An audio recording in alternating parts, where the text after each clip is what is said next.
Hallo, ich grüße euch herzlich. Ich möchte euch jetzt gerne das Online-Event Bloomsworld Trendwochen 2022 vorstellen. Ja, der Name sagte schon, es ist ein Online-Projekt. Ja, warum? Corona ist immer noch da. So wie im letzten Jahr fallen auch dieses Jahr wieder alle Frühjahrsmessen aus. Da war keine Möbelmesse, es gibt keine Christmas World, kein Ambiente und viele andere nicht. Und auch nicht die IPM. Ja, was fehlt dann? Informationen über neue Produkte, neue Farben, also die Trends, Warenpräsentation. Ja, und das ist schon ein Dilemma, aber es gibt ja mittlerweile digitale Lösungen. Und deswegen haben wir die Trendwochen ja, ausgebaut sogar im Vergleich zum letzten Jahr und nochmal viel interessanter gemacht. Ja, ihr werdet jetzt also wirklich richtig schöne Informationen bekommen über all das, was man braucht, damit man die Saison Frühjahr, Sommer gut bestehen kann. Und ich würde mal sagen, ich nehme euch jetzt mal mit und stelle euch schon mal einige Themen vor und wie das Programm überhaupt läuft und wann es genau losgeht. Ja, ich tippe mal hier auf meinen Laptop und ihr seht, was es jetzt gibt. Ja, der erste Trend ist Rural Energy, Kraft der Ländlichkeit. Ja, das ist ein typisches Landhausthema. Man sieht schon an den Farben, dass wir schöne Naturtöne haben, die aber so farbliche Anlehnungen haben. Da sieht man ja so ein Orange, ein blasses Gelb, natürlich Grün. Manches geht in so einen rostbraunen Ton rein. Und von der ganzen Thematik her sehr, sehr viel Natur. Papiere sind dabei, schöne Textilien, so Leinenoptik ist eigentlich ideal. Also ein Thema, was viele Menschen gerade auch im Frühjahr begeistern wird. Und auch die Keramik ist schön, Holzgefäße, Körbe. Aber wir haben noch einen zweiten Chart, da gehen wir mal mehr auf die Blumen ein. Das sind typische Gartenblumen, die auch im Frühjahr wieder dazukommen. Und wenn wir in den Sommer reingehen, kann man schön auch mit den Beet- und Balkonthemen da spielen. Stauden in Töpfen und so weiter. Und in der Floristik alles etwas natürlicher, mit Bewegungen. Also nicht so gebaut, sondern ein bisschen lässiger insgesamt. Also ein sehr schönes Thema, was ins Landhaus geht. Ja, dann wird's Mystical Forest. Ja, die Mystik des Waldes. Viel Grün, aber auch ein Grün, was ein bisschen intensiver ist, also das Waldgrün, wo es ja auch etwas schattig ist. Dazu gesellen sich aber auch Farben, die auch so ein bisschen mystisch sind, so ein Bordeaux-Rot, auch ein Violett. Also in dem Bereich gibt es ja schöne Farben, die auch sehr gut zu dem Grün stehen. Und wenn wir jetzt mal das Chart schon sehen, vieles ist geheimnisvoll. Wir sehen so Marmorierungseffekte, wir sehen so algenartige Verlaufsstrukturen auf Gefäßen. Wir sehen aber auch schöne Zeichnungen wie der Pfau und das Grün ist da auch sogar ein bisschen bläulicher. Wir sehen auch ja, Orchideen. Wurzeln, Knollen, das können auch Pflanzenverdickungen sein, ja, Trophas zum Beispiel, schöne Luftwurzeln von Philodendron, also ganz viele geheimnisvolle botanische Besonderheiten. Ja, und wenn wir jetzt noch mal so genauer hinschauen, sehen wir hier auch, dass Rinde dazu passt. Bromelien sehen wir, dass die auch sehr schön sind, also baumaufsitzend. Und es kann die heimische Flora sein, aber es kann auch die exotische Flora sein. Ja, und von der Gestaltung her hat man sehr, sehr viel Freiraum. Man kann auch Spezialthemen fahren, wie zum Beispiel, sagen wir mal, ganz viele Fahne verarbeiten. Ich denke, da fällt uns Kreativen ganz viel ein. Ja, jetzt wird es sehr hell und licht. Calm Refuge, Ruhe des Refugiums. Ich mag diesen Trend persönlich sehr gerne, weil er so aufgeräumt daherkommt. Die Farbskala ist mit viel Weiß erstmal startend. Und dann haben wir ganz viele Creme-Naturtöne. Wenn man mal genau hinguckt, haben die alle irgendeine Farbnuance. Sie gehen mal ins Gelbliche, ins Grünliche, ins Rötliche. Auch so ein Grau kommt dazu, so ein Schiefergrau. Also eine sehr angenehme Farbkarte, die sehr Understatement zeigt. Ja, jetzt sind wir mal bei den Produkten. Schöne Formen. Wir sehen hier ganz faszinierende Vasen. Die können aus Porzellan sein. Sogar vielleicht ganz matt, also unglasiert. Oder die Oberflächen sind interessant strukturiert. Auch das geht. Gläser mit Riefen vielleicht. Bei den Blüten sehen wir sofort schon hier diese große Dahlie, die ja mit ihrer Faltung schon spannend aussieht. Oder es könnten auch solche Fruchtstände sein, getrocknete Blätter. Also auch dieser ganze Trockenblumensektor passt hier gut hinein. Ja, und auf dem zweiten Chart sehen wir schon mal so erste floristische Umsetzungen. Oben links ein Wandteppich, der aus vielen dauerhaften Werkstoffen geflochten wurde mit Wolle und mit anderen einflechtbaren Produkten, sehr handwerklich auch und vor allen Dingen edles Handwerk.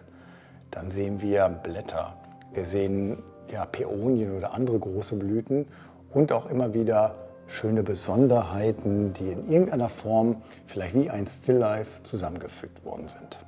Ja, Calm Refuge, ein sehr zurückhaltendes und elegantes Thema. Ja, dann wird's bunt. Freiheit der Sinne, Freedom of Senses.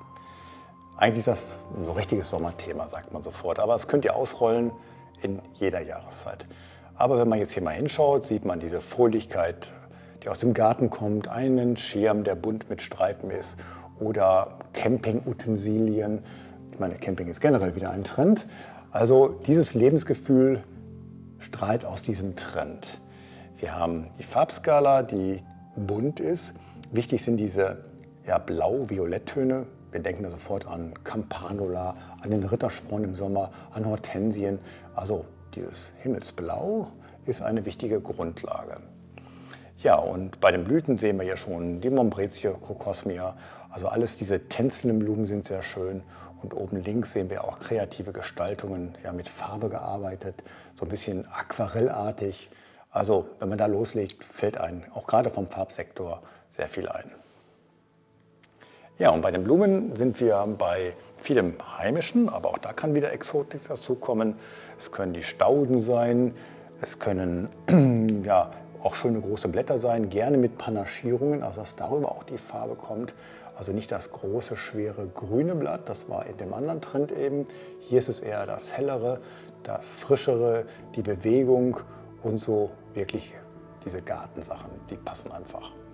Ja, Freedom of Senses, ein richtiger, frischer, lebensbejahender Trend. Und das brauchen wir gerade auch in diesen Zeiten, kann man sagen, wo die Menschen nach sowas lechzen. Ja, dann an dieser Stelle, wir haben Partner, die uns unterstützen bei diesem großen Projekt. Das ist einmal Decorum. Decorum steht für Qualitätspflanzen und Blumen. Also sie haben immer nur die besten Produktionsbetriebe in ihrem großen Netzwerk und man kann sagen, Qualität steht ganz oben an. Ja, dann haben wir Ambiente. Servietten ist das Hauptstichwort, das Hauptprodukt, aber sie haben generell alles Mögliche zur kreativen, schönen Tischkultur. Und die Firma Krenz verbindet man sofort mit Körben, aber auch andere Gefäße gehören dazu und schöne Dinge, auch die gerade das floristische Handwerk so braucht. Schaut mal genauer hin. Ja, das zu den Partnern, die man auf jeden Fall braucht. Und dann nochmal zur Timeline. Das Ganze geht los am Montag, den 24. Januar. Da gibt es so eine Art Sneak Peek, also eine Art Vorschau. Da zeigen wir euch nochmal die grundsätzlichen Informationen über den Trend und was eigentlich alles so auch dann Tag für Tag auch nochmal erwartet. Also schaut schon mal am Montag rein. Aber an den Folgetagen, 25., 26. bis zum Freitag, 28. wird jeden Tag ein Trendthema intensiv vorgestellt. Und das Intensive macht sich fest an Filmen, an Bilderbeiträge. Und gerade die Filme sind ganz spannend und das ist komplett neu bei unseren Trendwochen. Wir werden euch in jedem Tag, in jedem Film vorstellen, wie dieser Trend genau ausschaut, was ihn auszeichnet. Und dann kommt in einem großen Warenaufbau eine Präsentation, wie es im Blumengeschäft Gartencenter aufgebaut sein könnte. Auf ungefähr 2 mal 4 Quadratmetern, das wechselt immer so ein bisschen, haben wir tolle Szenen gebaut. Sowas hätte jetzt auch auf der IPM oder einer anderen Messe stehen können. Nein, es steht bei uns im Studio. Wir haben einen tollen Film gedreht. Ja, und das alles wird moderiert und genau erklärt. Und es gibt dazu Floristik, Pflanzungen, Schnittblumen verarbeiten, also eine ganze Masse. Ja, da müsst ihr rein, merkt euch diese Woche, schreibt euch das schon mal in den Kalender rein und vor allen Dingen schreibt euch auch diese Seite rein, blooms.de/Trendwochen 2022. Ihr könnt diese Seite auch schon mal abonnieren, den Newsletter, dann verpasst ihr nichts. Also wichtig, das schon mal vormerken. Aber es geht noch mit Informationen ein bisschen weiter. Ihr seht ja nochmal das große Logo. Und ich möchte euch jetzt an dieser Stelle schon mal einen weiteren Ausblick geben, was noch in den nächsten Wochen und Monaten kommt. Wir von Blooms haben uns gesagt, wir müssen diese Online-Aktivitäten, diese Online-Informationen weiter ausbauen. Und hier seht ihr schon mal die nächsten Steps. Ich teaser die mal kurz an. Ja, Valentin steht vor der Tür und dann folgt ja irgendwann auch Muttertag. Das ist unser Heartbeat-Konzept. Und das kommt genau in der Woche, wo der Februar beginnt, also noch rechtzeitig vor Valentin. Da haben wir ein tolles Programm zusammengestellt. Ihr seht ja schon mal so ein bisschen, was hier auf diesem Chart ist. Viel will ich nicht verraten, aber das gibt es schon mal mit einem tollen Ladenaufbau hier und schönen floristischen Produkten. Ja, dann kommt Natur und Handwerk. Also ich glaube, wir merken alle, dass wir in Zeiten jetzt, wo wir über Klima reden und über Umwelt reden, dass gerade die Naturprodukte wichtig sind, auch für uns Floristen und für unsere Gartencenter-Besitzer. Die Produkte sind am Start, die ersten, die stellen wir euch auf jeden Fall vor und vor allen Dingen auch das Handwerk. Es sind wunderbare Themen und das haben wir zusammengearbeitet mit einer Meisterschule, das kann ich schon mal verraten. Merkt euch den Termin, das ist der 15.02. bis Sonntag, der 20.02. Jo, und dann kommt ein Riesenthema Nachhaltigkeit. Jeder Florist, jeder Gartenbaubetrieb, jedes Gartencenter sollte sich damit intensiv beschäftigen. Vor allen Dingen auch überlegen, wie man am Point of Sale dieses Thema kommuniziert. Denn der Verbraucher ist hochsensibilisiert für dieses Thema und erwartet auch, dass wir Lösungen anbieten. Und hier haben wir auch mit tollen Partnern ein Konzept zusammengestellt. Und ihr werdet auch wieder zu verschiedenen Bereichen, Hochzeit, Trauer, Tischdekoration und so weiter, Ideen bekommen. Auch zur Warenpräsentation.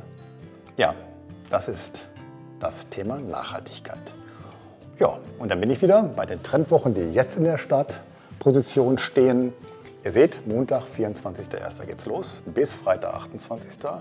Guckt euch nochmal den Link an, merkt euch das vor und das Ganze wird ausgerollt, natürlich einmal auf unserer Website, durch Newsletter verbreitet. Wir haben auf YouTube diese interessanten Filme.